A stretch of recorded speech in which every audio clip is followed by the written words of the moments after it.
ओम शांति। सबसे पहले तो हमारे बाबा के ब्राह्मण कुल की सभी आत्माओं को मेरी तरफ से ओम शांति। आज हमारे बीच में पूजा बहन उपस्थित हैं, तो पूजा बहन से मैं चाहूँगा कि इस बाबा के ज्ञान में आने के बाद आपके जीवन में क्या क्या परिवर्तन आया, और उससे पहले आप अपना परिचय देंगी। उसके बाद बाबा ने जो आपको विशेष अनुभव कराए हैं, साक्षात्कार कराया है, उसका आप अनुभव सुनाएंगे। ओम शांति। आदरणीय पूजा बहन।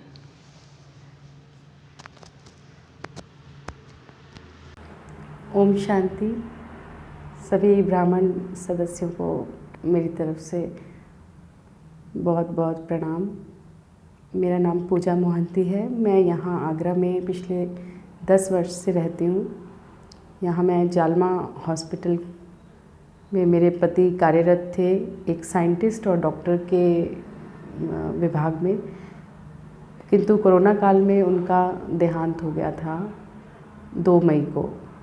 उसके बाद मैं बहुत परेशान हो गई थी। मेरे पास 2 छोटे बच्चे हैं, मेरा बेटा और बिटिया, और उन दोनों के साथ मैं अकेले ही रहती थी। मेरे साथ और कोई परिवार के सदस्य भी नहीं थे। फिर मैं सोचती थी कि कहाँ जाऊँ और बच्चों के साथ कैसे ये पूरा जीवन व्यतीत होगा। लेकिन कुछ समय बाद ही बाबा के इस सेंटर के बारे में मुझे पता चला, तो मैं यहाँ आई। और यहाँ पर आने के बाद मैं म्यूज़ियम से जुड़ी, इस सेंटर से जुड़ी, और यहाँ पर आदरणीय मधु दीदी से मिली, जिन्होंने मुझे मेडिटेशन करने के लिए पहले ही दिन बहुत अच्छी सी सलाह दिया, जिससे कि मेरे को पूरी तरह से इतने अच्छे अनुभव महसूस हो रहे हैं। जब से मैं ज्ञान में आई हूँ, ऐसा लगता है जैसे पूरा जीवन ही परिवर्तन हो गया है। जब तक मैं ज्ञान में नहीं थी, मुझे कभी भी इतनी सुख और शांति और खुशी महसूस नहीं होती थी जो कि आज हो रही है। और ये अनुभव धीरे धीरे ही आए जब मैं मेडिटेशन करना स्टार्ट की, कोर्स किया। 7 दिन के कोर्स करने के बाद फिर साथ साथ ही मेडिटेशन और ज्ञान के बारे में सुनती रही, मुरली भी सुनती रही।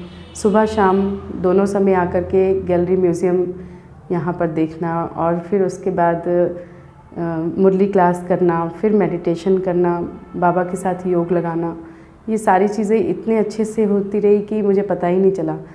आज इतना समय बीत गया है, लेकिन बाबा से इतनी प्रेरणा और इतना प्रेम मिल रहा है कि पिछले जो दुखद अनुभव है उसका एहसास अब नहीं आता है। अपने आप को पूरी तरह से परिवर्तन करने की तरफ बढ़ रहे हैं। मेरे बच्चे भी धीरे धीरे इन चीज़ों के बारे में समझ रहे हैं, जो कि बहुत छोटे थे, लेकिन मुझे लगा था कि अब ये कैसे बाबा के साथ, मतलब सब कुछ बाबा इनके अंदर अपनी प्रेरणा भर रहे हैं। और जैसे कि हम सभी उन्हीं की पालना में आ चुके हैं, और जहाँ तक भी हमें कोई भी कार्य नहीं होता था, जो जो कार्य में बाधा आती थी, बाबा उन सभी कार्यों को धीरे धीरे इतने अच्छे से पूर्ण करवा रहे हैं, जिसका कि मैं सोच भी नहीं सकती थी, जो मेरे हाथ में कुछ था ही नहीं। लेकिन आज कोई भी ऐसा कार्य नहीं है जो मेरा रुक गया हो।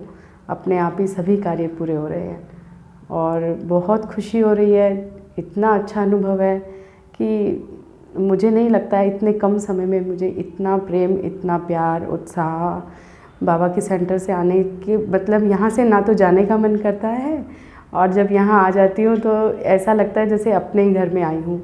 और जब सारे दरवाजे बंद हो जाते हैं, सिर्फ एक ईश्वर का ही दरवाज़ा होता है जो हमारे लिए हमेशा खुला रहता है। यहाँ आने से हमें इतनी शांति मिलती है कि हमें अपने जीवन का उद्देश्य मिल जाता है। हमारे कर्तव्य हमें और अच्छे से करने का अनुभव होता है। कैसे हमें बाबा खुद ही वो ज्ञान देते हैं, तुम्हें कैसे अपने बच्चों का भविष्य बनाना है, अपना भविष्य बनाना है, आगे बढ़ने की प्रेरणा देते हैं।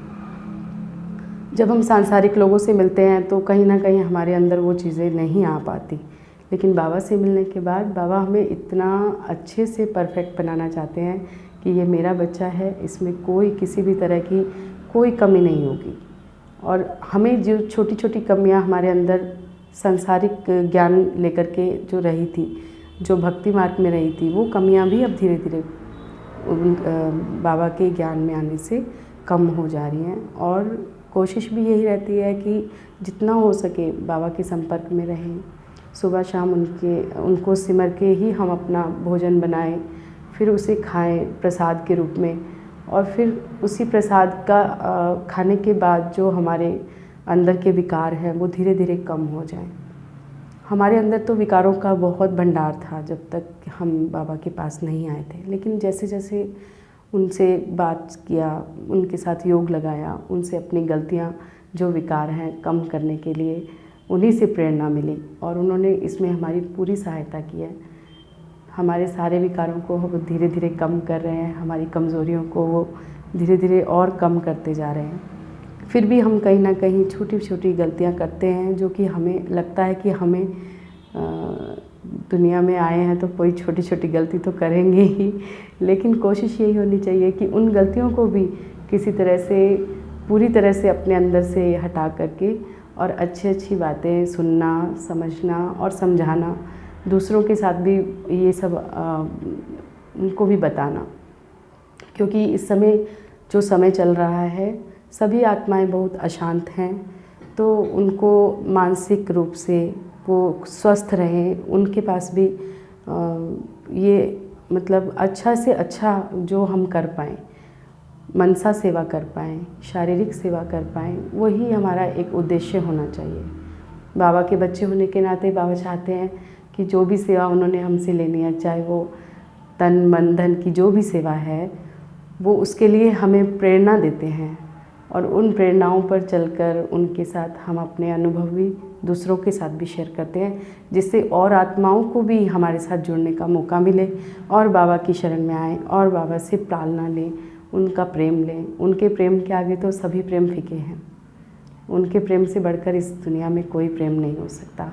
बाकी सभी शारीरिक और रिश्ते हैं, लेकिन उनका प्रेम, उनका प्यार तो हमारा आत्मिक रिश्ता है, जो सभी जन्मों के लिए आगे से आगे बढ़ने की प्रेरणा देता है।